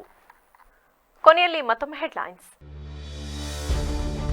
ಸಲಿಂಗಕಾಮ ಆರೋಪದಲ್ಲಿ ಸೂರಜ್ ರೇವಣ್ಣ ಲಾಕ್, ಸಾಕ್ಷಿ ನೀಡಲು ಠಾಣೆಗೆ ಬಂದು ಪೊಲೀಸ್ ಬಲೆಗೆ ಬಿದ್ದ ರೇವಣ್ಣನ ಮತ್ತೊಬ್ಬ ಪುತ್ರ. ರಾತ್ರಿ ಇಡೀ ಪೊಲೀಸರಿಂದ ಡ್ರಿಲ್, ಪ್ರಕರಣ ಸಿಐಡಿಗೆ ವರ್ಗಾವಣೆ. ಇಡೀ ವಯಸ್ಸಲ್ಲೂ ದೇವೇಗೌಡರಿಗೆ ಕೊಡಬಾರದ ನೋವು ಕೊಡ್ತಿದ್ದಾರೆ. ನನ್ನ ಕೈಯಲ್ಲಿ ಅಧಿಕಾರಿಗಳು ಸಿಕ್ಕಿ ಹಾಕಿಕೊಳ್ಳುವುದಿಲ್ವಾ? ಗುಲಾಮತನ ಬಿಟ್ಟು ಎಚ್ಚರಿಕೆಯಿಂದ ಕೆಲಸ ಮಾಡಿ ಎಂದು ಖಡಕ್ ಸಂದೇಶ ನೀಡಿದ ಕುಮಾರಸ್ವಾಮಿ. ರೇವಣ್ಣ ಕುಟುಂಬಕ್ಕೆ ಮುಂದುವರೆದ ಕಂಟಕ. ಅಪ್ಪ ಅಮ್ಮ ತಮ್ಮನ ಬಳಿಕ ಕಾನೂನು ಬಲಿಯಲ್ಲಿ ಅಣ್ಣ ಸೂರಜ್. ಸಾಲು ಸಾಲು ದೇವಾಲಯಗಳಿಗೆ ಸುತ್ತಿದ್ರು ರೇವಣ್ಣಗೆ ಕೃಪೆ ತೋರದ ದೇವಾನುದೇವತೆಗಳು. ಕ್ಷಣದ ಸುದ್ದಿಗಾಗಿ ನೋಡ್ತಾ ಇರಿ ವಿವಿಸಿ ಟಿವಿ, ಸತ್ಯದ ಕಡೆ ನಮ್ಮ ನಡೆ. ಮಂಗಳ ಅಚೀವರ್ಸ್ ಪದವಿ ಪೂರ್ವ ಕಾಲೇಜು ಹಾಸನದ ಪ್ರತಿಷ್ಠಿತ ಶಿಕ್ಷಣ ಸಂಸ್ಥೆಯಾದ ಅಚೀವರ್ಸ್ ಪದವಿ ಪೂರ್ವ ಕಾಲೇಜು ಹಾಗೂ ಮತ್ತೊಂದು ಪ್ರತಿಷ್ಠಿತ ಶಿಕ್ಷಣ ಸಂಸ್ಥೆಯಾದ ಮಂಗಳ ಪದವಿ ಪೂರ್ವ ಕಾಲೇಜಿನೊಂದಿಗೆ ಶೈಕ್ಷಣಿಕ ಸಹಭಾಗಿತ್ವ ಪಡೆದಿರುವುದು ಹಾಸನದ ಶೈಕ್ಷಣಿಕ ಕ್ಷೇತ್ರದಲ್ಲಿ ಹೊಸದೊಂದು ಅಧ್ಯಾಯವನ್ನು ಪ್ರಾರಂಭಿಸಿದೆ. ಕಾಲೇಜಿನಲ್ಲಿ ಗಂಡು ಮಕ್ಕಳಿಗೆ ಹಾಗೂ ಹೆಣ್ಣು ಮಕ್ಕಳಿಗೆ ಪ್ರತ್ಯೇಕ ಹಾಸ್ಟೆಲ್ ವ್ಯವಸ್ಥೆ ಇದ್ದು ಶುಚಿಯಾದ ಊಟದ ವ್ಯವಸ್ಥೆ ಇರುತ್ತದೆ. ಇದರೊಂದಿಗೆ ವಿದ್ಯಾರ್ಥಿಗಳ ರಕ್ಷಣೆಯ ದೃಷ್ಟಿಯಿಂದ ಸಿಸಿ ಕ್ಯಾಮೆರಾ ಒಳಗೊಂಡಂತೆ ಎಲ್ಲ ಮುನ್ನೆಚ್ಚರಿಕಾ ಕ್ರಮಗಳನ್ನು ಕೈಗೊಳ್ಳಲಾಗುವುದು. ವಿದ್ಯಾರ್ಥಿಗಳಿಗೆ ವೈದ್ಯಕೀಯ ಸೌಲಭ್ಯ ಸಹ ಕಾಲೇಜಿನಲ್ಲೇ ನೀಡಲಾಗುತ್ತದೆ. ದಿನದ 24 ಗಂಟೆಯೂ ವೈಫೈ ಸೌಲಭ್ಯ ಹಾಗೂ ನಿರಂತರ ವಿದ್ಯುತ್ ವ್ಯವಸ್ಥೆ ಸೌಲಭ್ಯ ಸೇರಿದಂತೆ ವಿಶಾಲವಾದ ಫಿಸಿಕ್ಸ್, ಕೆಮಿಸ್ಟ್ರಿ, ಬಯಾಲಜಿ ಹಾಗೂ ಕಂಪ್ಯೂಟರ್ ಸೈನ್ಸ್ ಲ್ಯಾಬ್ಗಳು ಮತ್ತು ವಿಶಾಲವಾದ ತರಗತಿಗಳ ವ್ಯವಸ್ಥೆಯೂ ಇರುತ್ತದೆ. ಹಾಗೆಯೇ ವಿದ್ಯಾರ್ಥಿಗಳ ದೈಹಿಕ ಆರೋಗ್ಯದ ಹಿತದೃಷ್ಟಿಯಿಂದ ಕ್ರೀಡಾ ಚಟುವಟಿಕೆಗಳು ಕೂಡ ಅತಿ ಹೆಚ್ಚು ಒತ್ತು ನೀಡಲಾಗುವುದು. ವಿದ್ಯಾರ್ಥಿಗಳ ಸರ್ವತೋಮುಖ ಬೆಳವಣಿಗೆಗೆ ಸಹಕಾರಿಯಾಗುವ ನಿಟ್ಟಿನಲ್ಲಿ ಹೆಜ್ಜೆ ಇಡುತ್ತಿರುವ ಮಂಗಳ ಅಚೀವರ್ಸ್ ಪದವಿ ಪೂರ್ವ ಕಾಲೇಜಿನಲ್ಲಿ 2024-25ನೇ ಸಾಲಿಗೆ ದಾಖಲಾತಿ ಪ್ರಾರಂಭವಾಗಿರುತ್ತದೆ. ಈ ಕೂಡಲೇ ದಾಖಲಾತಿಗಾಗಿ ಸಂಪರ್ಕಿಸಿ ಮಂಗಳ ಅಚೀವರ್ಸ್ ಪದವಿ ಪೂರ್ವ ಕಾಲೇಜು 9611157808 8105914003. ಮಂಗಳ ಅಚೀವರ್ಸ್ ಪದವಿ ಪೂರ್ವ college B Katihalli dairy circle ಹತ್ತಿರ ಟೊಯೋಟಾ ಶೋರೂಮ್ ಎದುರು ಹಾಸನ. ಕೆಸೆಟ್, ನೀಟ್, ಜೆಇಇ ಕೋರ್ಸ್ಗಳಿಗೆ ಬೋಧಿಸುವ ಸಹಾಯಕ ಉಪನ್ಯಾಸಕರು, ಲ್ಯಾನ್ಸರ್ಗಳು ಬೇಕಾಗಿದ್ದಾರೆ. ವಿಷಯ ಪಿಸಿಎಂಬಿ. ಅನುಭವ ಪಿಯುಸಿ ಮತ್ತು ಸ್ಪರ್ಧಾತ್ಮಕ ವಿಷಯಗಳಲ್ಲಿ 8ರಿಂದ 10 ವರ್ಷಗಳ ಅನುಭವ ಕಡ್ಡಾಯವಾಗಿರುತ್ತದೆ. ಸ್ಥಳ BGS education centre, Pandavapura. Demo ಮತ್ತು ಸಂದರ್ಶನ ದಿನಾಂಕ 23/6/2024 ಬೆಳಗ್ಗೆ 11 ಗಂಟೆಗೆ ಬಿಜಿಎಸ್ ಎಜುಕೇಷನ್ ಸೆಂಟರ್ ಪಾಂಡವಪುರದಲ್ಲಿ ನಡೆಯಲಿದ್ದು ಆಕರ್ಷಕ ವೇತನವನ್ನು ನೀಡಲಾಗುವುದು ಮತ್ತು ಆಯ್ಕೆಯಾದ ಅಭ್ಯರ್ಥಿಗಳು ನಮ್ಮ ಕ್ಯಾಂಪಸ್ನಲ್ಲಿ ಅಥವಾ ಹತ್ತಿರದ ಸ್ಥಳದಲ್ಲಿ ಉಳಿಯಬಹುದು. ಆಸಕ್ತವುಳ್ಳ ಅಭ್ಯರ್ಥಿಗಳು ತಮ್ಮ ರೆಸ್ಯೂಮ್ ಅನ್ನು ನಮ್ಮ ವಾಟ್ಸಪ್ ಸಂಖ್ಯೆ 9731958035 9731958035 9880208648 ಈ ಸಂಖ್ಯೆಗೆ ಕಳಿಸಬಹುದು. BGS education centre, Pandavapura. ಪಾಂಡಿತ್ಯ euro school, Basaveshwara Nagar, Belur road, Hassan. ಕಳೆದ ಹಲವು ವರ್ಷಗಳಿಂದ ನಮ್ಮ ಶಾಲೆಗೆ ಎಸ್ಎಸ್ಎಲ್ಸಿಯಲ್ಲಿ 100% ಫಲಿತಾಂಶ ಬರುತ್ತಿದ್ದು, ನಮ್ಮಲ್ಲಿ ಉತ್ತಮ ಕ್ಲಾಸ್ ರೂಮ್, ನುರಿತ ಶಿಕ್ಷಕರ ವರ್ಗ, ಸುಸಜ್ಜಿತ ಶಾಲಾ ಕಟ್ಟಡ, ಆಟದ ಮೈದಾನ, ವಿಷಯಾಧಾರಿತ ಲ್ಯಾಬ್ ವ್ಯವಸ್ಥೆಗಳಿವೆ. ಪ್ರಸಕ್ತ ಸಾಲಿನ ಎಸ್ಎಸ್ಎಲ್ಸಿ ಐಸಿಎಸ್ಸಿ ಬೋರ್ಡ್ ಎಕ್ಸಾಮ್ನಲ್ಲಿ ನಮ್ಮ ಶಾಲೆಯ ವಿದ್ಯಾರ್ಥಿಗಳಾದ ಪ್ರಣತಿ ಜಿ 98%, ಸ್ವಾತಿ ಎಪಿ 96.8%, ಸಾಯಿ ಮೇಧಾ ಎಂ 95.8% ಅಂಕವನ್ನು ಪಡೆಯುವ ಮೂಲಕ ಶಾಲೆಯ ಕೀರ್ತಿಯನ್ನ ಹೆಚ್ಚಿಸಿದ್ದು, ಪರೀಕ್ಷೆ ತೆಗೆದುಕೊಂಡ 38 ವಿದ್ಯಾರ್ಥಿಗಳ ಪೈಕಿ 12 ವಿದ್ಯಾರ್ಥಿಗಳು 90%ಕ್ಕೂ ಅಧಿಕ ಅಂಕ ಪಡೆದಿದ್ದು, 23 ವಿದ್ಯಾರ್ಥಿಗಳು ಡಿಸ್ಟಿಂಕ್ಷನ್, 3 ವಿದ್ಯಾರ್ಥಿಗಳು ಪ್ರಥಮ ಶ್ರೇಣಿಯಲ್ಲಿ ತೇರ್ಗಡೆ ಹೊಂದಿದ್ದಾರೆ. ನಿಮ್ಮ ಮಕ್ಕಳ ಉತ್ತಮ ಭವಿಷ್ಯಕ್ಕೆ ಪಾಂಡಿತ್ಯ ಯೂರೋ ಸ್ಕೂಲ್ ಅತ್ಯುತ್ತಮ ಆಯ್ಕೆ. 2024-25ನೇ ಸಾಲಿಗೆ ದಾಖಲಾತಿ ಪ್ರಾರಂಭವಾಗಿದೆ. ಹೆಚ್ಚಿನ ಮಾಹಿತಿಗಾಗಿ ಸಂಪರ್ಕಿಸಿ 9742263102, 9742263108, 9742263110. ಪಾಂಡಿತ್ಯ euro school, Basaveshwara Nagar, Belur road, Hassan. Hi everybody, I am Mr. JB Murthy, Principal of Panditya Euro School. Very nice to meet you all through this media. You all must be knowing that ICSE class 10th board results have been out 2 days before. Our school has given the best results at board level of class 10th.